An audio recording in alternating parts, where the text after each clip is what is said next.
agradeço pelo nome santo de Jesus. Aleluia, glória a Deus. Amém, igreja. A graça e a paz de Cristo. Abra sua Bíblia no livro de Neemias. Neemias, capítulo 1. Deus abençoe grandemente a cada um. Esse é o momento mais esperado, o momento da palavra. Glória a Deus. Aleluia. Glória a Deus. Amém? Todos acharam? Neemias, capítulo 1, o versículo de número 4. Neemias 1, versículo 4, que diz assim a palavra do Senhor: E sucedeu que, ouvindo eu estas palavras, assentei e chorei e lamentei por alguns dias. Estive jejuando e orando perante o Deus dos céus. Amém? Senhor Deus e Pai poderoso e santo, essa é a tua palavra que será ministrada nessa noite. Fala conosco, que venhamos diminuir, mas que o Senhor cresça, em nome de Jesus. Amém. E graças a Deus. Amém, amado. Poder sentar. Irmãos, eu aqui quero desde já expressar esse sentimento de gratidão em relação ao ministério, porque nós somos um dos poucos ministérios. Eu não estou aqui querendo botar coroa de melão, mas um dos poucos que a gente veio preservar a palavra. Eu acredito que você tenha acompanhado que as pregações são uma hora e um pouquinho, e sempre a gente dá essa prioridade para a palavra de Deus, porque entendemos que a palavra, ela que liberta, ela que cura, ela que faz, né? A Bíblia diz: como ouvirão se não tiver quem pregue? Então pregar a palavra de Deus é importante. E eu quero falar nessa noite sobre o poder da oração. A oração muda tudo. Amados, eu digo isso com pesar na minha aula agora que eu vou falar. A gente, desde que assumiu o ministério, eu mando aqui um abraço, está sempre nos acompanhando. Todo dia tem culto, né, irmão? Quando não é na igreja, é em outra. O pessoal que está na internet, mas todo dia está quando não está aqui no bairro nosso, está no São Caetano. Quando não está no São Caetano, está na Sé, está no Antônio Lins. Então temos culto todo dia, só não no sábado. Às vezes tem no sábado quando tem festa, né? Aí é por isso que você vê a cara do pastor aí na telinha. Às vezes estou sentado, estou ouvindo, às vezes pregando. Nós, quando começamos o ministério, o Senhor colocou no nosso coração 3 campanhas oficiais, e essas campanhas são anuais. A primeira campanha é a campanha do azeite, onde a gente ora 21 dias seguidos pelo azeite, que é anual, renovado pela igreja, para que a gente venha, através desse azeite, ungir os enfermos, consagrar obreiros, ou pastores, ou o que Deus mandar, né? E ter o azeite santo na casa. E mandado por Deus, essa é uma estratégia que a igreja assumiu em Deus, e que cada um ore e busque. Depois dessa campanha tem a campanha Derrubando as Muralhas, que é uma campanha de oração também, de jejum. E a gente tem a campanha do sacrifício voluntário. Dessa campanha do sacrifício já está com 2 anos, vai fazer 3 agora, que eu não senti a vontade no coração de fazê-la. E acredito que esse ano também não vamos fazer a campanha do sacrifício voluntário, mas pode ter outra campanha no lugar para a gente terminar o ano. E por que eu estou falando isso? Porque a gente vê nessas campanhas de oração alguns irmãos ficarem de fora, que não era para ficar. A gente escuta irmãos dizer que não crê. Você acredita? Porque é necessário que o obreiro creia. É necessário que creia. Se você escutar alguém que deveria dar o exemplo, dizer assim: eu não creio. Irmãos, eu orei 12 anos, 12. Fiz campanha durante 12 anos. Não foi 12 dias, não foi 12 meses, não foi 12 semanas, foram 12 longos anos para Deus devolver a mim e a minha família de volta à minha casa. E tem pessoas que dizem assim: eu não vou orar, não vou fazer a campanha porque eu não estou vendo Deus agir. Irmãos, a Bíblia diz em Hebreus 11, verso 6, que sem fé é impossível agradar a Deus.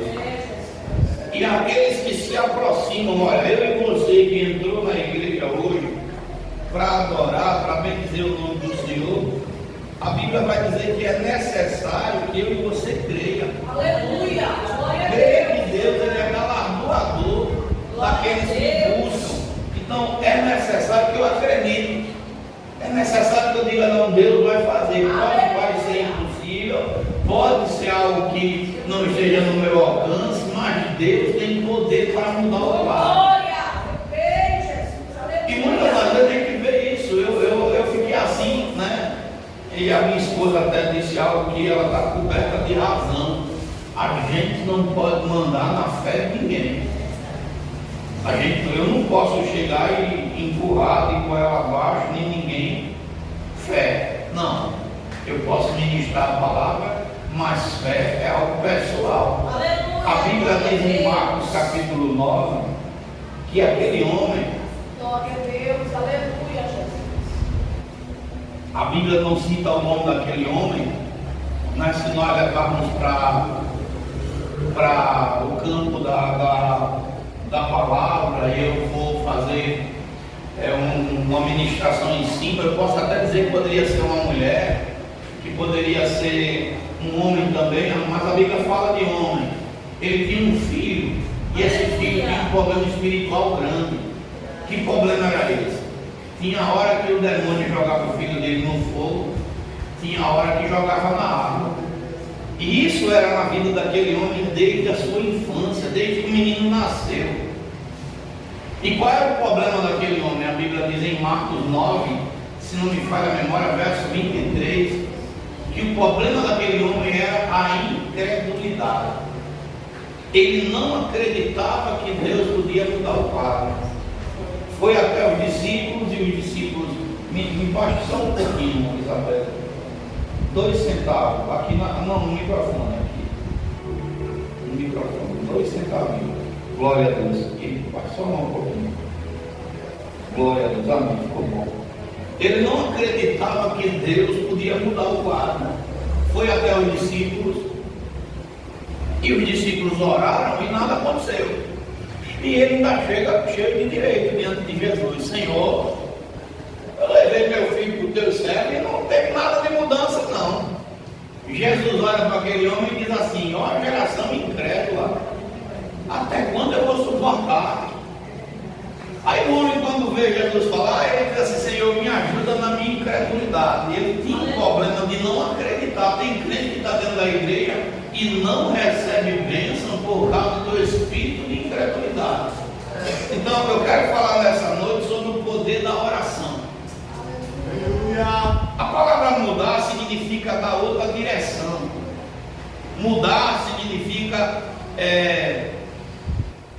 de acordo com a Bíblia, fazer com que aquilo que estava prestes a ser, aquela sentença, aquela situação de morte, de perda, ela venha a ser revertida. A Bíblia vai dizer que Daniel tinha uma sentença carimbada contra ele. Qual era? Daniel foi jogado na cova de leões, e a sentença não podia revogar mais a lei, mas através do poder da oração, Aleluia, glória a Deus. Deus fechou a boca dos leões, deu vitória para Daniel, tirou ele da cova e mudou o quadro.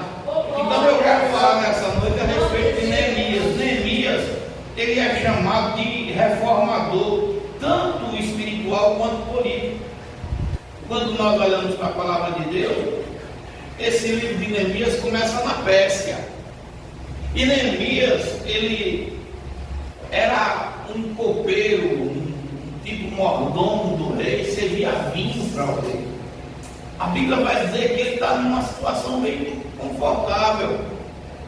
Ele estava lá num palácio. Ele podia fazer de conta que nada estava acontecendo, mas o relato bíblico vai dizer que ele ouviu um relato de Jerusalém e ele toma algumas posições que nós devemos aprender bastante a respeito disso. Primeiro, a Bíblia vai falar que a situação de Jerusalém não era uma situação muito boa. E por que eu falo dessa questão de oração? Irmãos, às vezes a gente escuta, tem irmãs que tem problema no casamento, mas não ora, não busca, não participa de ciclo de oração. Tem problema financeiro para ser resolvido e não busca a Deus para mudar o quadro. Às vezes eu fico com a minha esposa conversando, digo, rapaz, como é que pode? A gente sabe, essa pessoa está falando que tem um problema, o filho está com rebeldia, tem algo dentro da sua casa, tem algo espiritual, mas a pessoa não se curva para orar, para buscar a face de Deus. É como se o espírito de comodismo tivesse tomado conta. E Neemias vai nos ensinar que a oração muda o quadro. Pode demorar. Eu não sei quanto tempo você possa estar orando. Talvez você possa achar que está tardia a resposta de Deus, mas ela vem. Aleluia! A oração muda as circunstâncias. E Jerusalém estava em que situação, pastor? Primeiro, na miséria. Você já viu alguém vivendo num estado de miséria? De você olhar e você sentir pena, sentir dó. Jerusalém estava na miséria, na pobreza, sem esperança nenhuma, sem perspectiva nenhuma de mudança. Quando eles chegam para Neemias e contam o relato, dizem, olha, Jerusalém está sem esperança, está perdida. A gente, para onde olha, vê o povo de cabeça baixa, conformado com a situação, conformado que aquele quadro não muda. Uma pessoa que deixou o espírito da miséria tomar conta da sua vida, ela não tem poder mais de reagir. Olha, não, é assim mesmo, está tudo certo. Não, irmão, nós temos um Deus poderoso que através da oração ele trabalha. A Bíblia vai dizer, irmãos, lá no livro de Esdras, capítulo 8, olha só o quanto a oração é importante. Esdras 8, 23, Esdras vai dizer o seguinte: nós jejuamos, pedimos isto ao nosso Deus, que moveu-se pelas nossas orações.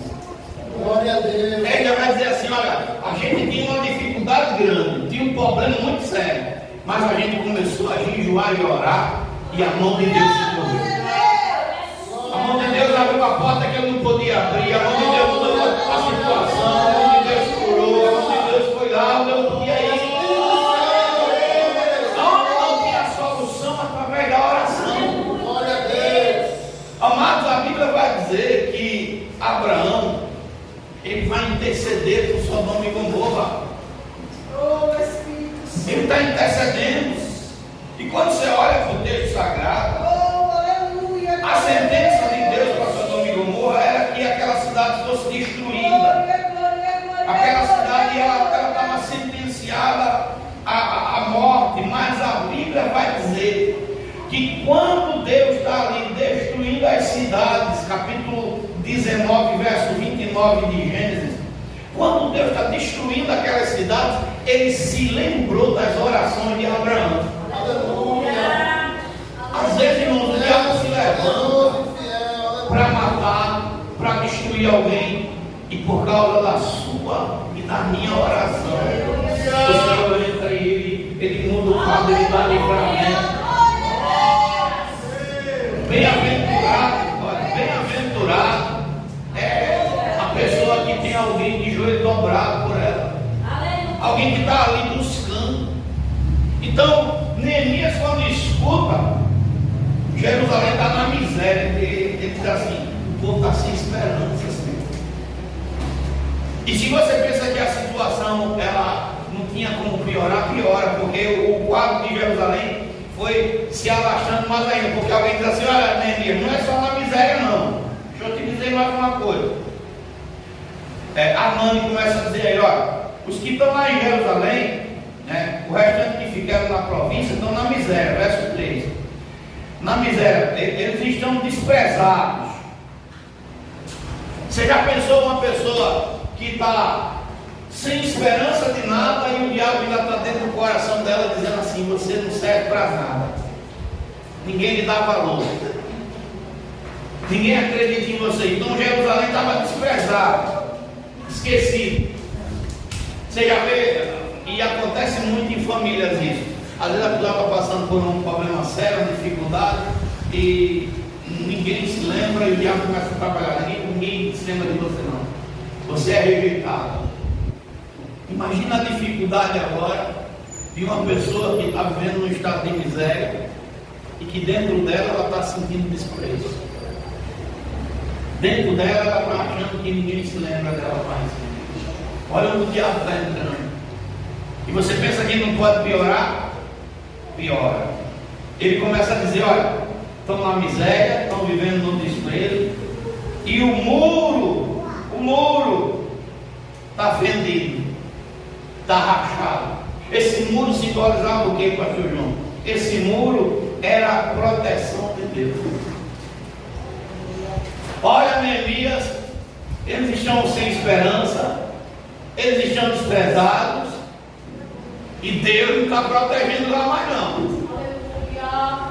Aleluia. Aleluia. Acho que ele ligou aqui. Deus não está protegendo lá mais não. Porque é como se nada mudasse. Glória a Deus. Deus está bem longe. E pior, Neemias: miséria, desprezo, muro fendido, as portas estão queimadas a fogo. O povo não ora mais. Ninguém se comunica mais com o céu, não. Acabou os cultos, acabou o clamor, o sacrifício. Olha, não buscam mais a Deus, não tem mais proteção, estão vivendo esquecidos, estão na miséria. Olha a situação, irmão. Tem gente assim ou não tem? Que não está buscando mais, que não está tendo mais a proteção de Deus. Não é porque Deus não quer, não, é porque as pessoas estão buscando um caminho contrário. E a situação era difícil. Tem gente que não está nem aí mais com as coisas santas. É verdade. Olha, se você parar para analisar, escute bem, isso está sendo dito pelos historiadores, que os terremotos que estão acontecendo, junto com o sol que já escureceu, e a lua que já se transformou em sangue. Vocês viram que já passaram esse evento? A lua já ficou com cor de sangue e o sol já escureceu. Estão dizendo que é a profecia de Joel 2, 37, 38, alguma coisa assim está acontecendo. E de fato, antes do dia do Senhor vir, terremotos, irmãos, que a gente nunca pensou de ter tanto terremoto, está tendo. E você imagina, você acha que o povo de Deus está preocupado? Dá uma olhada para o Brasil. Irmãos, gente que tremou de terra na Paraíba aqui já agora, essa semana. Estão anunciando que vai ter tremor de terra, possivelmente lá pelo Acre. Já sentiram a terra abalar. Aqui em Alagoas dizem que é por causa da mineradora, mas a terra já tremeu em Arapiraca, naquela região, 1,7 na escala Richter. Aí as pessoas sabem que elas estão preocupadas, até a própria igreja. Irmãos, a gente botar a mão na consciência. A igreja, que é a maior igreja do estado, que é a Assembleia de Deus Missão, vocês estão vendo a pataquaiada que ela está fazendo agora através do presidente da igreja. Eles colocaram Renan Calheiros e Renan Filho em cima do altar da igreja. E se não fosse isso suficiente, o pastor mentiu. O pastor mentiu em cima do altar, dizendo que quando o Renan Filho era governador, ele abriu as igrejas. Não, na pandemia ele mandou fechar. Ele mandou fechar todas as igrejas. E o pastor presidente da Assembleia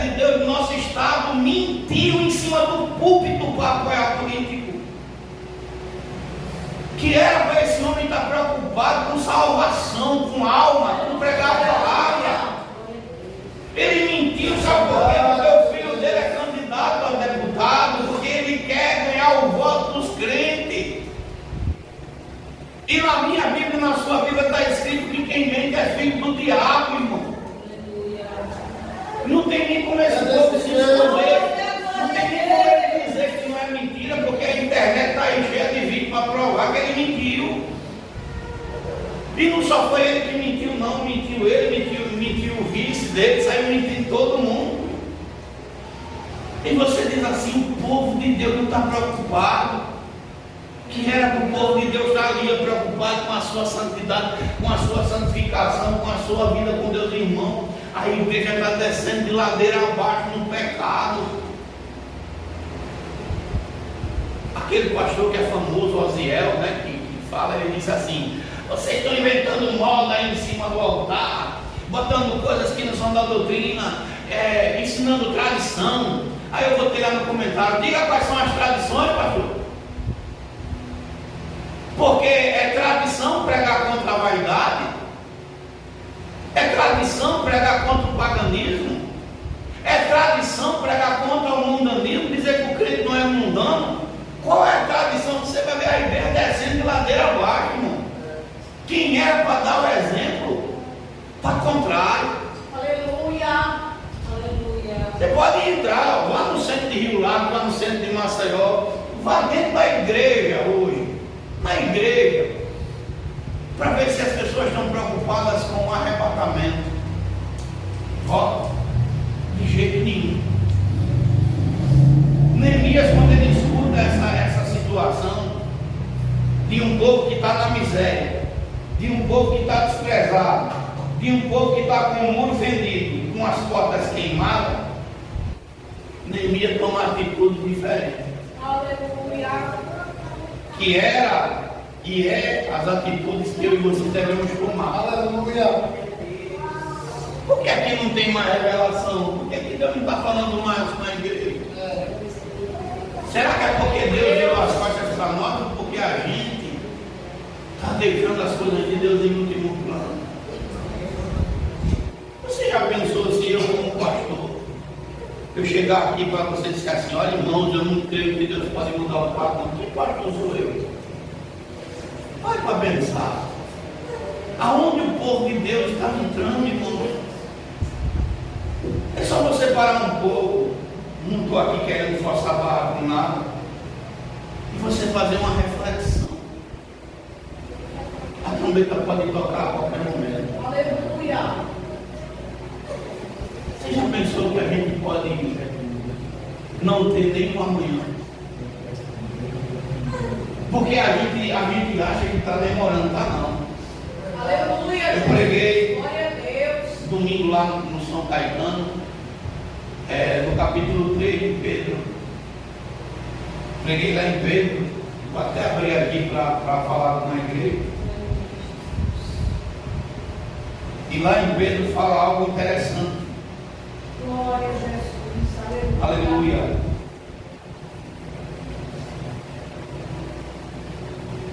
Olha o que vai dizer o capítulo 3 de Pedro, 2 Pedro 3. Aliás, 2 Pedro 1,16. Porque nós não vos fizemos saber a virtude e a vida do nosso Senhor Jesus Cristo, segundo fábulas artificialmente compostas, mas nós mesmos vimos a sua majestade. Pedro está falando do que ele viu. Aleluia. Glória a Deus. Jesus tinha 12 discípulos, 12 apóstolos, mas somente 3 tinham mais intimidade com ele. Glória a Deus. A Bíblia fala no livro de Mateus, capítulo 17, que Jesus sobe para o monte para orar e chama Pedro, Tiago e João para orar com ele. Quando eles estão lá no monte, Jesus se transfigura. Glória a Deus. Pedro, Tiago e João veem a glória, a majestade de Cristo. O rosto de Jesus brilhava como o sol. Aleluia. Olha só, irmão. Pedro que estava acostumado a ler a lei de Deus e ver que o rosto de Moisés brilha. lei que o rosto de Moisés brilhava e os israelitas não podiam olhar para Moisés por causa do rosto dele brilhando. Pedro agora estava olhando para Cristo. Glória a Deus. Vendo o rosto dele brilhar como o sol. Acredito que ele olhou com a mão assim, Jesus permitiu. Ele está vendo a glória. Aí Pedro grita: Senhor, é bom estar aqui. Aí aparece do lado de Jesus Moisés e Elias. Aleluia. Parece que de forma proposital, porque Deus faz com que eles apareçam para mostrar para Pedro que a glória de Cristo era maior. Aleluia, Jesus. Olha, Pedro, ele é Deus. É verdade, meu Deus. E quando eles estão contemplando a glória, a majestade de Jesus, escutam uma voz do céu dizendo: Este é o meu filho amado, o qual eu tenho prazer em comprar, escutai. Aí quando eles escutam a voz de Deus vinda do céu, eles têm um tremor, eles caem com medo. Pedro fica impactado com aquilo. Senhor, vamos fazer aqui 3 tendas, uma para tu, outra para Moisés, outra para Elias. Aquela cena passa, e quando eles estão descendo do monte, Jesus olha para Pedro e diz assim: não conte para ninguém o que você viu antes que eu seja ressuscitado, porque tem intimidade minha e sua com Deus, e não quero contar para ninguém. É só entre nós e Deus. Aleluia. Deixa eu pegar isso. Glória a Deus. É só entre nós e Deus. Tem intimidade. Glória a Deus. Tem intimidade que é só entre nós e Deus. Quando não, porque vai ter gente que não vai crer. E no lugar de fortalecer sua fé e a minha, não vai atrapalhar. Mas eu dentro da ministração, eu falei lá em Pedro, no capítulo 3, verso 8. Foi por isso que eu citei Pedro, porque lá no capítulo 3, verso 8 de Pedro, diz assim, ó, olha o que é que o texto vai dizer: mas amados, não ignoreis uma coisa, que um dia para o Senhor é como 1000 anos, e 1000 anos como 1000 anos como um dia. Fazem 2000 anos que Jesus veio à terra no nosso relógio, no Cronos. Mas no Cairó de Deus, tem 2 dias que Jesus está sentado lá. Meu Deus. 2 dias que Jesus está sentado lá do Senhor, esperando o Senhor de lá buscar a igreja. Senhor, Então, que para mim, para você, parece muito tempo, Jesus de é um piscar de olhos. Jesus pode vir a qualquer momento, pelas coisas que estão acontecendo. Por quê? Vamos lá. Quais são as 2 coisas que precisam acontecer com a volta de Cristo? Paulo fala em Tessalonicenses. Primeiro precisa ter a apostasia. Está ou não está um monte de crente desviado? Quantos crentes você conhece que se afastou da igreja e ainda vai para a internet fazer vídeo para dizer que os outros não vão para a igreja ter comunhão com a igreja? A gente está vivendo no tempo da apostasia. A segunda coisa que falta acontecer é o homem, o filho da iniquidade, ser revelado. E o que está acontecendo no mundo está preparando para que o filho da iniquidade seja revelado. A Bíblia diz que antes vai vir a falsa paz, e a gente sabe, me perdoe falar, eu sou uma pessoa que tem um pensamento conservador, eu defendo o conservadorismo, mas se tratando de político, tem político ladrão tanto na esquerda como na direita. Não tem quanto correr. Então a direita é a falsa paz, que o mundo está prestes a descobrir, porque vai vir um tempo de prosperidade, vai vir um tempo de calmaria, de não ter violência, que é a falsa paz que o mundo vai passar. E o próprio Senhor fala em Tessalonicenses 5:3, que quando disserem que tem paz, de repente vem a dor do parto e ninguém vai poder conter. Então a gente está vendo isso acontecer. A gente está vendo. Debaixo dos nossos olhos. Esse ano ainda a China já deixou certo de implantar até o final do ano no Brasil o pagamento com a palma da mão. Cartão de crédito já está com dia contado. E não é precisar botar chip não. Por enquanto não. É só a palma da mão passando.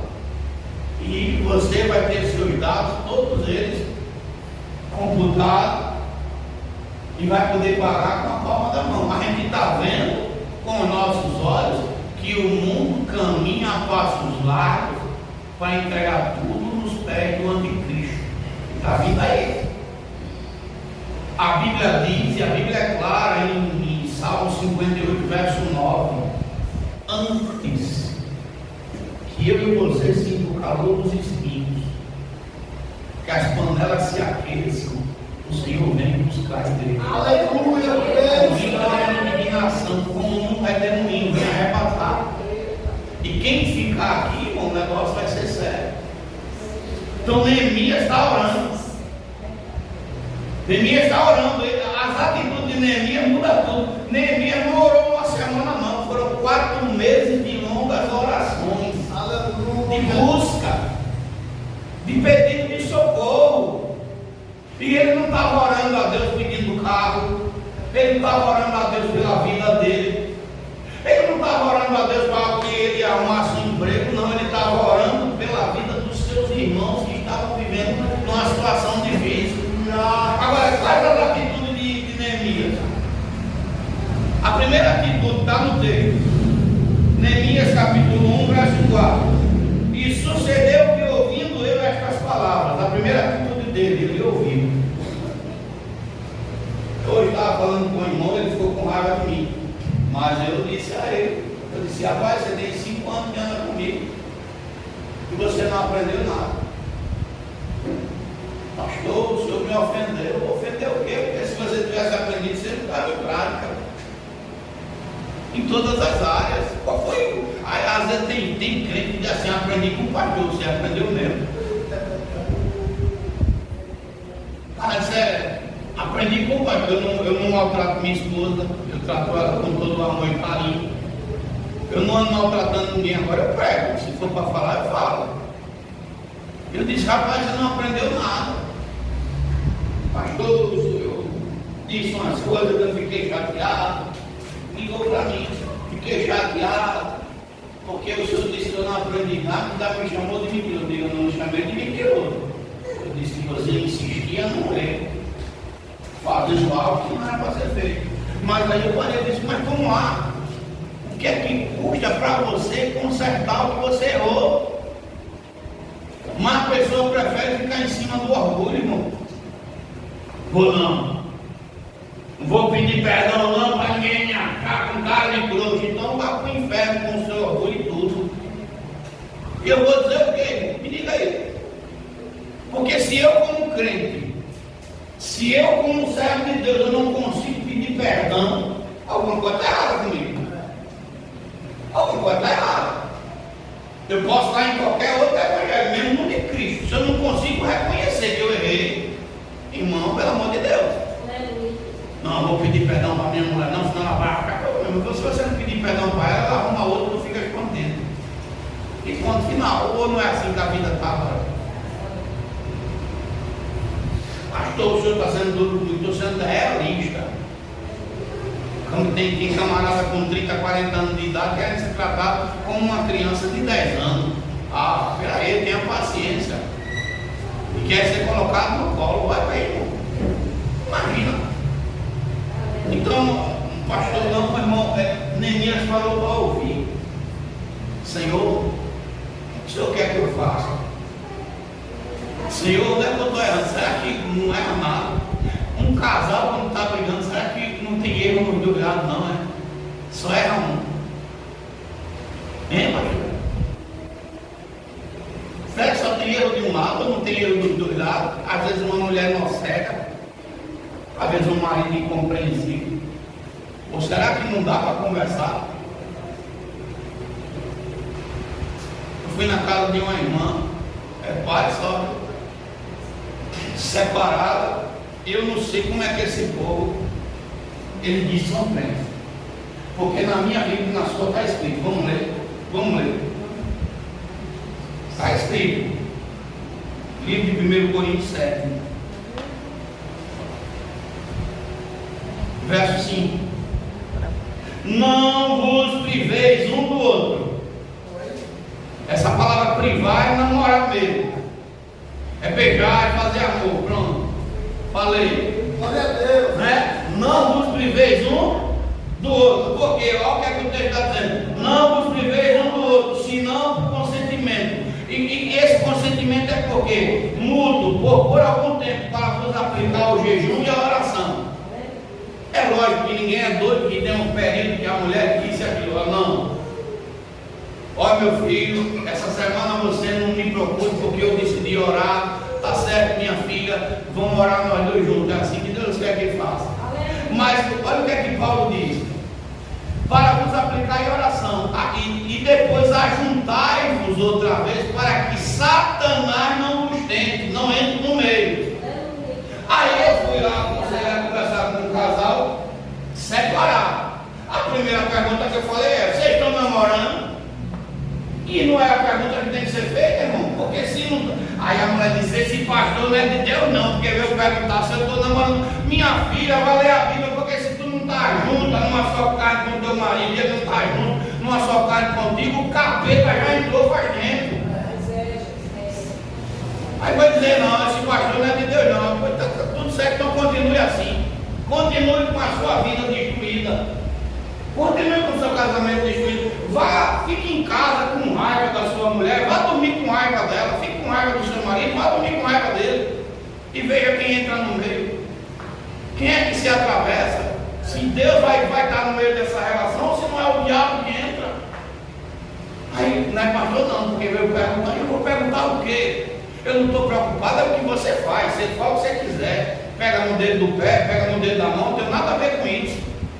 Agora, se você está distante, o diabo entra no meio. E sabe como é que ele entra? Na cabeça do marido, ela tem outro. Na cabeça da mulher, ele tem outra. Entra o espírito de ciúme, entra as contendas, entra as dissensões, entra a briga. Aí vão dormir com raiva. A Bíblia diz: não sou eu não, vamos para a Bíblia. Efésios 4. Efésios 4. Aleluia, Jesus. Glória a Deus. 4, parece que é o 20. Estou em Gálatas, mas é Efésios. Me perdoe aqui rapidinho. 4, 26. Irai-vos, mas não pequeis, e não se ponha o sol sobre a vossa ira. Você quer brigar com ele? Brigue até 5h59. Porque quando der 6 horas, faça as pazes. Para não ir com raiva, porque o diabo entra, irmão. Tem muita família cristã destruída por causa disso. Aí não, pastor não é pastor não. Você está me julgando e me qualificando por algo que eu estou falando certo. Você já pensou no negócio? O nível que está os crentes hoje, o nível de conhecimento do povo de Deus, e é falta de Bíblia, é falta de Jesus, é falta de comunhão, é falta de oração. Neemias parou para ouvir.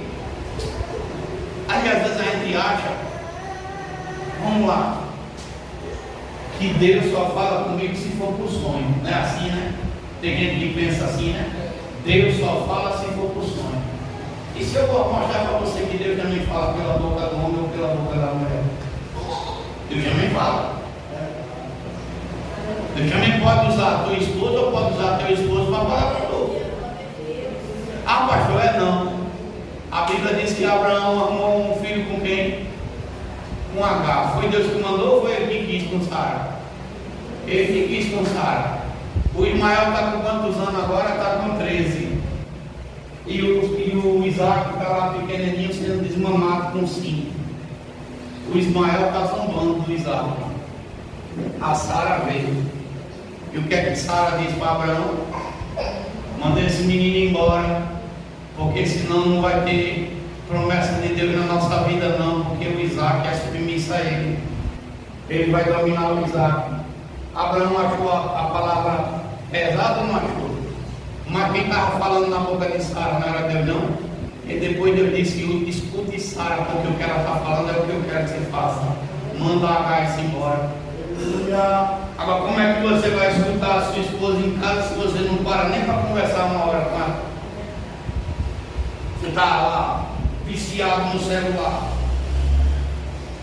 Eu não estou dizendo que eu não uso celular, não, eu também uso. Eu também passo o meu tempo no celular. Mas eu dou ouvido o que a minha esposa fala. Mas o cara está lá o dia todo no celular, não escuta nada, e é crente. Ou vice-versa. Deus pode usar também o homem para falar. Aleluia! Glória a Deus! Pastor, eu tenho que parar para ouvir, meu filho.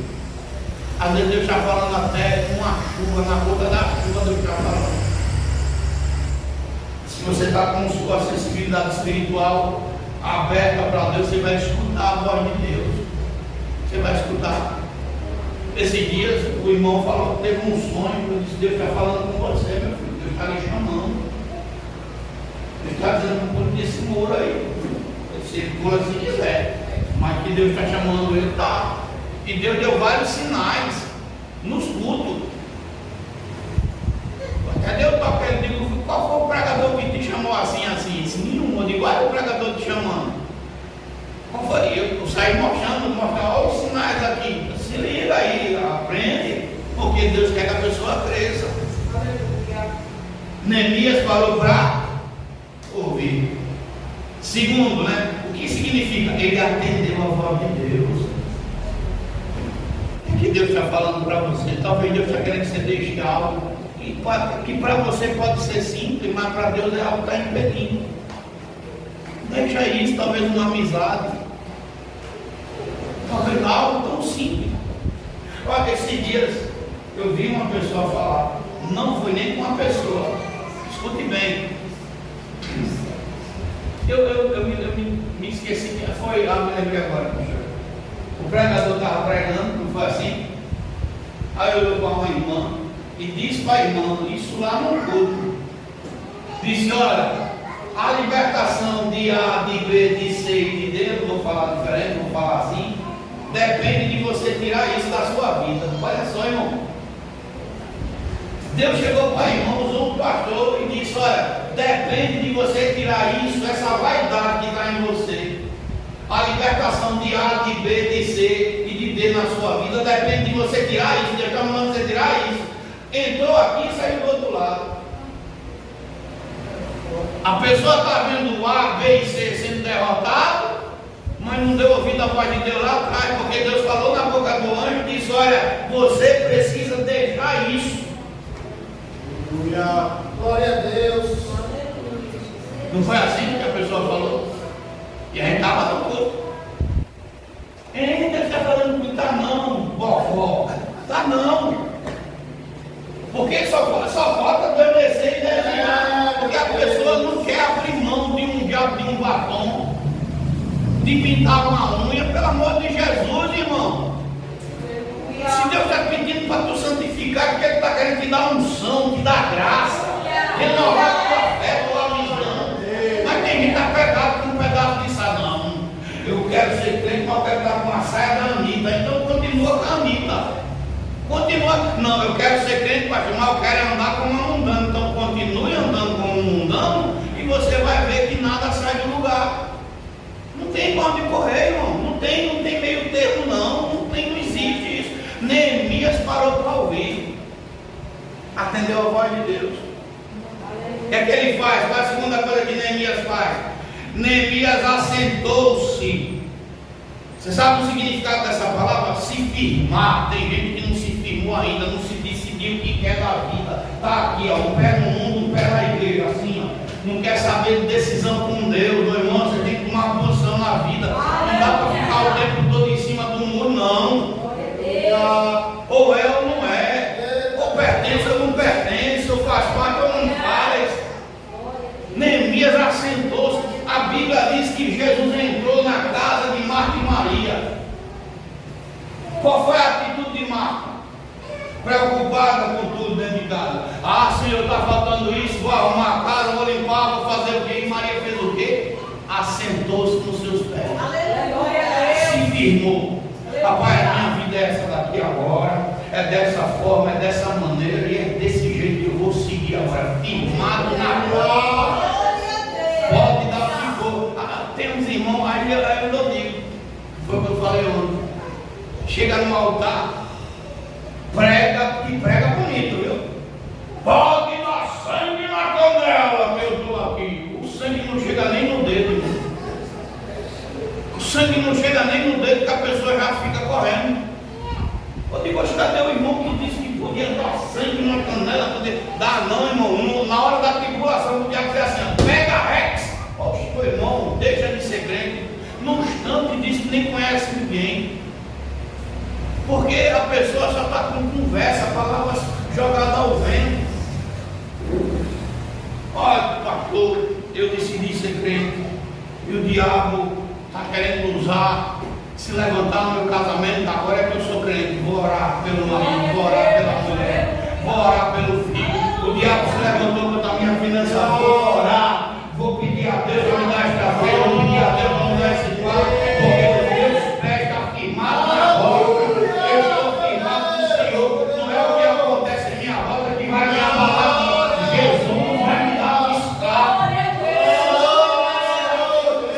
Essa semana eu estava analisando a situação do Brasil. Escute bem, quem trabalha vendendo roupa sabe o que eu estou falando. Deu um imprensado mesmo. Porque o povo está sem dinheiro. Muita gente diminuiu de andar para Caruaru, porque a mercadoria está empacada, parada, não está girando. Mas a Bíblia diz que a gente tem um Deus ou não tem? Estenda as mãos na tua casa sobre a tua mercadoria. Estenda as mãos na tua casa onde Deus colocou você e diga, Senhor, eu sei que o negócio está aqui dessa forma, mas Tu é Deus que dá a estratégia. Não deixa o teu povo mais desfalecer. Eu sei que o Senhor tem um escape. Eu sei que o Senhor tem uma saída. Os meus pés estão firmados na rocha de Cristo. O diabo está atacando, irmão. Está atacando com força. Não é brincadeira, não. Glória a Deus. Pressão. Não sou eu que estou falando, não. Eu não vim aqui falar de política, não. Eu penso numa raiva que eu tenho de político. Mas se nós elegermos mais políticos de esquerda por mais 4 anos, se prepare para a gente virar uma Venezuela. Se prepare, porque a gente está caminhando para isso. O que já saiu de empresa do Brasil, o que tem de empresa pedindo falência, o que tem de comércio falido, isso tudo por causa do governo. E quando rodar, virar o ano de 2026, 2027, o que está preparado para vir por aí é mais complicado, porque o governo está querendo já pegar um imposto na fonte.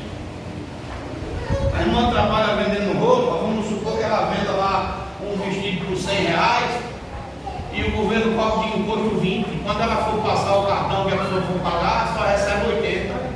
Porque os 20 o governo já vai ficar com ele, o banco já vai tirar. E quantas empresas vão quebrar porque elas trabalham com esse dinheiro girando para pagar o imposto no final do mês, para ter como movimentar? Quantos vão quebrar? Isso aí está aí, é dá criado. E não se fala disso de política agora não, porque eles querem voto. E sabe qual é a maldade? Por isso que eu falei do pastor aqui, porque como é que pode, irmão? Como é que eu, como homem de Deus, vou dar a mão para esses filhos do demônio e ficar com ele de mão dada? Sabendo que esses caras estão preparando algo para atingir a família, para destruir, para deixar eu e você dependente de governo, dependente de esmola. Está de fora. E a gente está tendo a chance.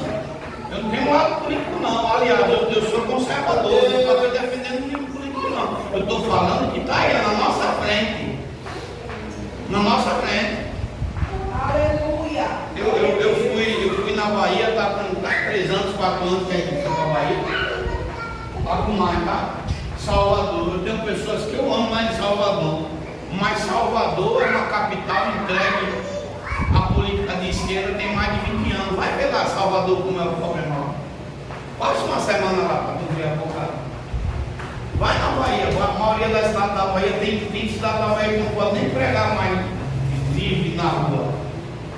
Que já está sendo deixado de lado do evangelho. Não pode pregar, não pode dar um folheto. É tudo político de esquerda. Esses malditos que estão aí se fingindo de para ganhar o seu voto e o meu. Pastor, o senhor está ganhando o quê? Olha, meu filho, escuta o que eu vou falar. Não venda seu voto, não venda sua consciência. Não faça como muitos estão fazendo aí. Tem crente que já está com o seu título velho bancado. Meu Deus, como é que pode isso? Neemias, ele está sentado, firmou os pés na rocha. Qual é a terceira coisa que Neemias faz? Está no texto. Ele chorou e lamentou. Se arrependeu. Coisa que está faltando na igreja. Glória a Deus. Arrependimento. Aleluia, glória a Deus. E arrependimento é mudança de rota. Quem se arrepende muda, irmão. Aleluia. Não é esse arrependimento frajusta que a gente está vendo aí, não, que a pessoa pede um perdão e no outro dia está fazendo tudo errado de novo. Arrependimento verdadeiro tem fruto. Olha, eu errei, errou, está certo. Mas eu estou disposto a mudar, a consertar. Eu me arrependo, aí conserto. Eu como crente no tempo todo, eu falei com o irmão, digo, rapaz, tu não ama a mulher, não, então vai lá e conserta essa birosca, rapaz. Vai lá e diz para ela, eu te amo e pelo amor que eu tenho por você, eu suporto, ou se eu aguento, eu faço o que for, mas não ama não, porque se amasse, cuidava. Não tem essa conversa de dizer, ficar com conversa não, porque quando eu estou arrependido de verdade, eu mudo. E olha o seguinte, eu não posso ver seu coração não. Nem você vê o meu, mas Deus está vendo. Deus está vendo em cada sentimento, o meu e seu, se tem lá dentro mesmo do nosso coração arrependimento ou não. Não tem condição. Neemias está chorando, está arrependido. Neemias precisava de arrependimento de alguma coisa no sentido do que ele estava vivendo. Mas está dizendo, eu pequei, Senhor. Meus irmãos estão sofrendo lá porque eu também pequei. E ele era pecador também. A Bíblia diz que nós somos pecadores. Mas dentro do contexto que ele estava vivendo, Neemias não estava na miséria. Neemias não estava desprezado. Neemias não estava com o muro fendido. Neemias não estava com as portas queimadas a fogo. Mas ele estava lá chorando e dizendo, Senhor, eu pequei. Eu faltei. Você sabe quando é que a gente falta? Vou te dizer. A gente falta quando o Evangelho de Cristo não é transmitido por mim, por você, para onde ele deveria ter sido. Você imagina um pai tem filho na igreja e o filho não quer estar na igreja porque o comportamento do pai não é adequado. E o filho está dizendo assim, meu pai na igreja é uma coisa, em casa é outra. Ele está falhando. Ele está faltando, ele está deixando de ser luz. Ah, meu pai está na igreja, não, mas está você, e você está deixando de ser luz na sua casa. Ah, o meu marido não é crente, não, mas você é crente, então seja a luz da vida dele. Como é que o marido vai vir na igreja se a mulher é uma tribulosa, irmão? Me diga aí. Está na igreja ouvindo a palavra de Deus, mas chega em casa virada no trem. Como é que o marido vai vir? Me diga mesmo. O irmão ignorante é ele, ou não é? O esposo da irmã da diaconia, que ficava lá no barulho da igreja escutando tudo. Eu não vou dizer o nome, mas sabe o que eu estou falando. Ele chegou para a irmã e disse assim: escolha o dia de culto para ir, só vai uma vez por semana. Pensa mesmo. Olha. E ela chegou para mim e disse: pastor, meu marido disse que eu não podia vir nos cultos todos da semana, não, tinha que escolher um. E o que é que o senhor me aconselha? Eu disse: se você vem numa semana no culto de doutrina, na outra semana você vem no ciclo de oração, na outra vem no domingo e vai revezando. Aí eu perguntei para ela, eu digo, quando você chega em casa, o seu marido está acordado? Ela disse: não, ele está dormindo. Eu disse: ele não está dormindo não, ele está acordado. Ele está fingindo que está dormindo, para saber qual é a sua intenção. E eu disse: e a senhora quando chega, eu vou tomar café e vou na pontinha do dedo para dormir. Eu digo: faça diferente. Quando chegar em casa hoje, chegue perto dele e dê um beijo. Ele vai se espantar. Como ele é bruto, vai dizer: hoje quer que é aquilo. Porque tem um bruto que é assim. Aí quando ele der uma patada, a senhora vai dizer assim: eu estava na igreja. Jesus mandou lhe dar um beijo quando chegasse em casa, e lhe abraçar e perguntar como você estava, e ela botou em prática, irmão. Ela começou a fazer isso. 2 semanas depois, o homem estava sentado no batente da igreja. Glória a Deus. Estudando. Glória a Deus. Um mês ou foi um mês e pouco, ele estava dentro da igreja cultuando. Ela hoje vem o dia que quer no culto. Aleluia. Ah, pastor, ele não se converteu ainda porque ela precisa buscar mais. É ela que precisa buscar, porque Deus já mostrou o caminho. Deus já mostrou. A Bíblia diz que a mulher sábia edifica a casa, não é o homem, não, é a mulher. Aleluia. Uma mulher cristã e não aprendeu ainda com Esther, alguma coisa está errada. Uma mulher crente, eu estou falando crente, e não aprendeu a vencer batalha com a rainha Esther, é só ler Bíblia. Vai ver como foi que Esther dobrou o aço. Vai ver como foi que ela conseguiu fazer com que o rei olhasse para ela novamente. Ela foi orar, irmão. Ela foi santificar. Ela foi buscar a direção de Deus. A gente está na campanha derrubando o quê? E a Bíblia diz que Jericó estava como? Rigorosamente fechado. Mas tinha uma hora do dia que o portão abria. Ele não ficava o tempo todo fechado, não. Tem uma hora do dia que o coração está mole, está propício para ouvir. E é nessa hora que você tem que estar esperto e ir lá. Quem está no Espírito está entendendo o que eu estou falando, seja o coração do marido, seja o coração da mulher, seja o coração do filho, seja o coração da filha, seja o coração do parente. Tem uma hora que o coração está aberto, nem que seja uma brechinha, mas está.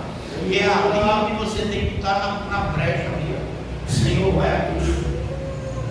Neemias está chorando e está lamentando, está se arrependendo. Neemias agora no final jejuou e orou. Sabe o que ele fez? Se ligou no céu. Glória a Deus. A Bíblia diz em Mateus capítulo 18, verso 18 e 20: o que você ligar na terra é ligado no céu.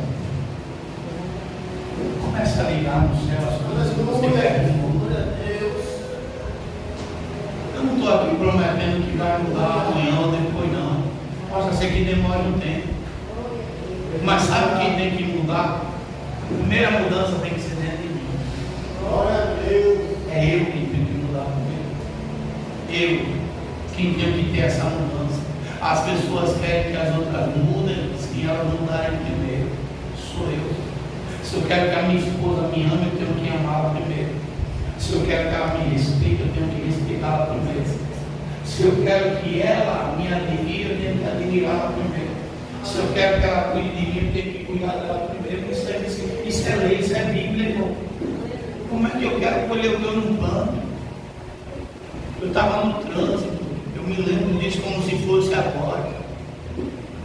O camarada estava querendo sair na Fernando Lima, e o camarada queria sair de uma daquelas ruas atravessadas da Fernando Lima para entrar na Fernando Lima. E ninguém deixava ele entrar na via. E ele estava pegado para entrar. E eu vinha no carro, quando eu vi de longe, eu parei para ele entrar. Parei. E ele buzinou, agradeceu e foi-se embora. Passou um tempo. Eu estou agora lá no Barro Duro, numa rua querendo entrar na principal e ninguém deixava eu entrar. Aí veio um rapaz, parou o carro para eu entrar. E eu entrei. Quando eu entrei na via, o Espírito Santo me fez lembrar: tudo que você quer que as pessoas te façam, faça você primeiro. Eu colhi aquilo que eu plantei lá atrás. Como é que você quer colher o que você não planta? Hoje o irmão falou para mim que eu estava descartando ele. Talvez ele esteja me assistindo. Não confunda colheita com desprezo. Às vezes nós estamos colhendo o que a gente planta. E não confunda isso. Como é que, o que foi lido aqui no começo do culto? Qual foi a palavra oficial aqui? A palavra oficial lida pela diaconisa Josié? Gálatas 6, verso 7. Não erreis. De Deus não se zomba. O que o homem plantar, ele vai colher. Tem gente querendo colher o que não plantou, irmão. Quem planta na carne, colhe para a carne, mas quem planta no Espírito, colhe no Espírito. Deus é justo, irmão. Então, tem coisas que é difícil, tem. Você pensa que foi fácil para mim? Eu construí a casa, perdi a casa por conta de um negócio mal feito. Eu passei 12 anos morando de favor, 12 longos anos da minha vida morando de favor. Todo dia eu orava: Deus, me dá dinheiro para eu pagar essa casa. Deus, o Senhor, Deus, o Senhor. E toda madrugada eu dobrava meu joelho orando. Até um dia que Deus usou, sabe quem para me levantar? A minha esposa. Aleluia. Eu pensando que Deus ia chegar, como o irmão profetizou, e eu creio que chegue, eu não desprezei a profecia do irmão, não. O irmão chegou para mim e disse: vai chegar um coroa de cabelo branco, aí vai trazer uma mala de dinheiro para o Senhor. Eu esperando essa mala de dinheiro chegar. Deus, me dê a mala do dinheiro que eu quero pagar a minha casa, me dê a mala do dinheiro, me dê. Eu estou pedindo ainda. Mas Deus disse: não vou dar mala de dinheiro a você agora não, a bênção já está na sua mão. Eu disse: como está? Cadê o dinheiro? Eu vou como? É 50 mil, Senhor.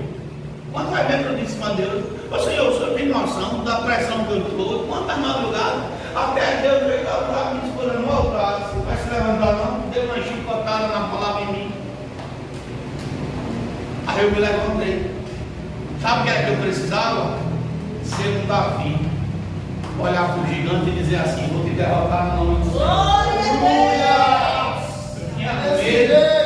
Eu tinha medo de falar com a dona Cícera, porque eu dizia: quando ela disser eu só faço com um dinheiro na frente, e eu tinha medo disso. Até que um dia Deus disse: vá lá, que eu estou com você. E eu cheguei lá e disse: dona Cícera, eu quero pagar a minha casa. Ela disse: pronto, me deu dinheiro. Eu digo: só que eu não tenho 50 mil todos. E ela disse: eu também não negocio. Eu disse: mas eu quero pagar. E fiquei no juízo dela: eu quero pagar. Você quer pagar como? Eu quero pagar os 50 mil, mas quero pagar parcelado. E fui. Ela não me atendia no celular, mandava mensagem, ela não atendia, me ignorava. Eu disse: mas eu vou lá, vou parar o carro na frente da loja dela, vou esperar. Levei chá de cadeira na loja dela. Muitas vezes entrei lá para levar um não, mas eu fui. Dona Cícera, e aí tem resposta? Dona Cícera, até que um dia ela disse: irmão, venha para a gente fechar negócio. E eu fui lá, disse: como é que você quer fazer? Quando eu fui decidido, Deus usou alguém, abriu uma porta. Eu recebi naquela época 5 mil de oferta minha, para mim. Não foi para a igreja, não, foi para mim. Eu disse: dona Cícera, eu quero fazer dessa forma. Ela deu 3 mil de entrada e 4 mil todo mês. E ela disse: está feito. Aleluia. Fez um monte de cláusula para lá, que se eu passasse 60 dias sem pagar, perdia tudo. Foi um monte de coisa que ela colocou. Pode colocar o que quiser, mas eu vou pagar. E Deus me deu graça, paguei centavo. Às vezes você precisa tomar uma posição. Neemias era o quê? Ele era o quê? Copeiro. Ele tinha a chance de estar na presença do rei toda hora. Tinha ou não tinha? A Bíblia diz que um dia, talvez Neemias tenha passado a madrugada orando e chorando. Porque tem madrugada que é assim, irmão, a gente chora.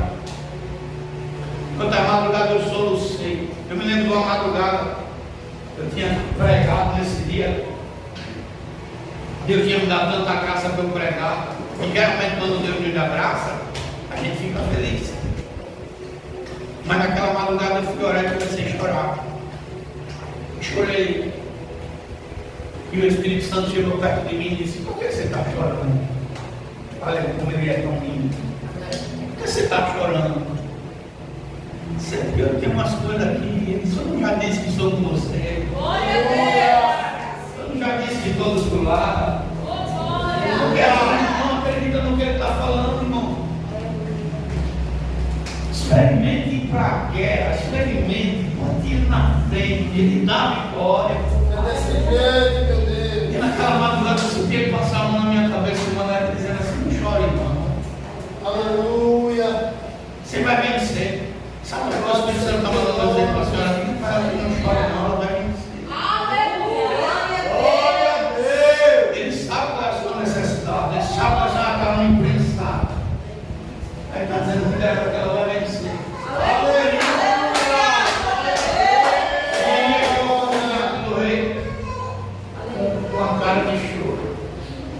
rei olha para ele e diz: o que é que você tem, Neemias? Que é isso? Se não for tristeza no teu coração. Aí Neemias, olha a oportunidade que Deus cria. Neemias olha para o rei e diz assim: como não estaria triste o meu coração, vendo a cidade de meus pais na ruína, vendo a cidade que eu morei, vendo a minha família perecendo. Como é que eu não vou estar triste, Senhor? Vendo um sobrinho meu passando por dificuldade, vendo uma vida minha, alguém que eu amo passando por luto, como é que eu não vou estar triste? E Deus que conhece o nosso coração, o rei olha para Neemias e diz assim: menino, o que você quer? Olha só. Neemias estava tão conectado com o céu, só você deu um texto. Ele estava tão ligado com o céu. Aleluia. Que Neemias podia ou não podia responder o rei na hora. Mas ele disse assim: olha, rei, me dê um tempo que eu vou lhe responder. Eu acredito que Neemias foi lá para o quarto de oração. Ô Senhor, o rei me perguntou o que eu quero. E a única pessoa que podia mudar a minha situação depois do Senhor é o rei. Aleluia. E o rei me perguntou o que eu quero. E você vai ver que Neemias diz ao rei direitinho o que é que ele precisava. Ele dá o tempo que ele precisava. Ele pede cartas para passar pelos governadores. Ele pede madeira. Ele pede suprimento. E Deus botou no coração dele toda a direção. É por isso que a gente tem que estar conectado com o céu, irmão. Aleluia. Porque quando eu estou conectado com Deus, Ele não me desampara. Deus sempre abre uma porta, Deus sempre dá uma solução. Aleluia. Creia, creia, creia. Escuta o que eu estou falando para você. Creia. Se eu fosse você hoje, antes de dormir, não sei quantos minutos você vai passar, eu dobraria o meu joelho e diria: Deus, eu ouvi a tua voz na tua casa, eu ouvi a tua palavra, e eu creio no poder da oração. Eu creio que o Senhor é a resposta, eu creio que o Senhor abre porta, eu creio que o Senhor já me deu a vitória. Porque Deus é Deus, irmão. Deus é Deus.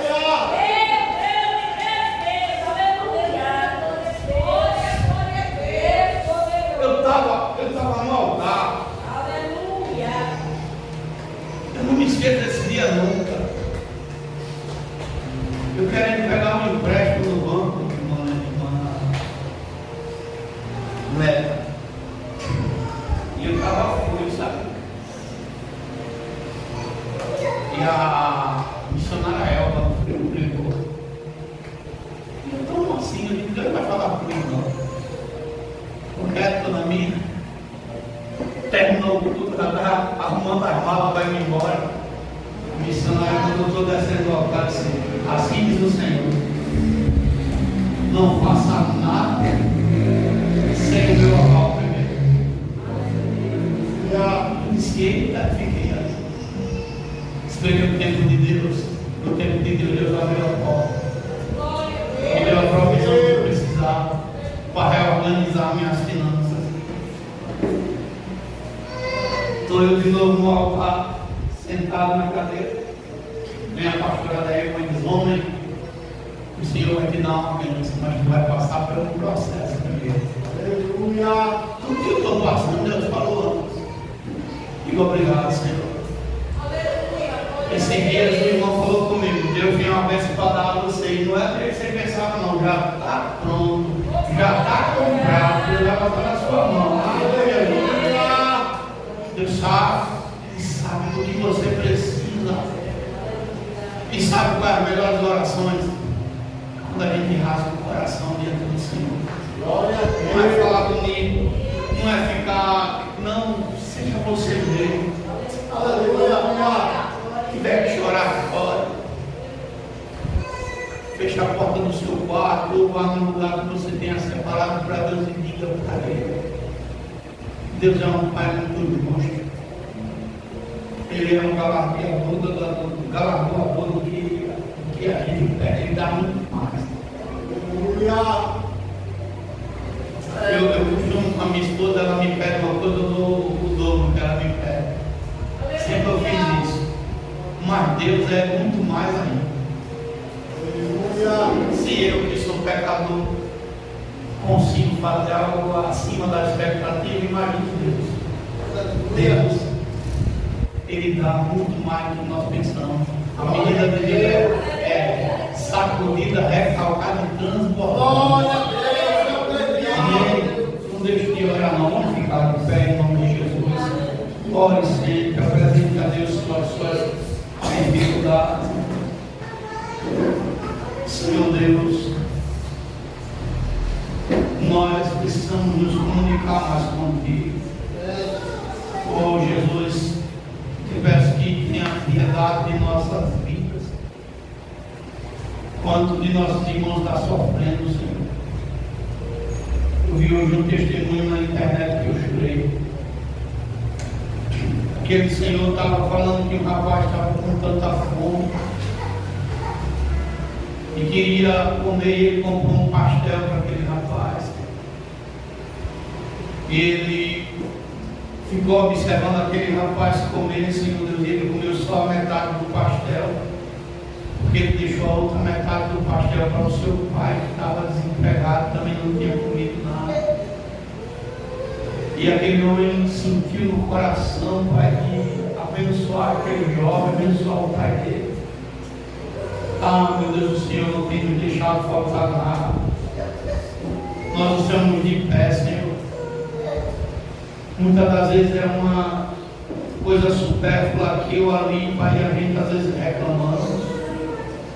Meu Deus, eu sei que Tu pode abrir porta, mudar quadro, mudar circunstâncias. Tu és o dono do ouro, Tu és o dono da prata, Tu és o Deus que cura, Tu és o médico dos médicos, Senhor Deus. E assim como o Senhor foi na vida de Neemias, o Senhor é nas nossas vidas. Obrigado, Senhor Deus, por mais um culto, por mais um dia, por mais uma noite, por mais uma mensagem ministrada. Que o Teu nome seja exaltado e glorificado, Pai. Em nome de Jesus. Amém. E graças a Deus. Quinta-feira é o último passo da campanha. Creio que Jesus está no controle. Amém. Que o Senhor te abençoe. O Senhor ele viva, o Senhor faça resplandecer o seu rosto sobre ti. E tenha misericórdia de ti. O Senhor sobre ti levanta o seu olho. E Ele também te dê a paz. Que o Deus de Abraão, o Deus de Isaac, o Deus de Israel, abençoe todos e a igreja diz. Amém. Amém.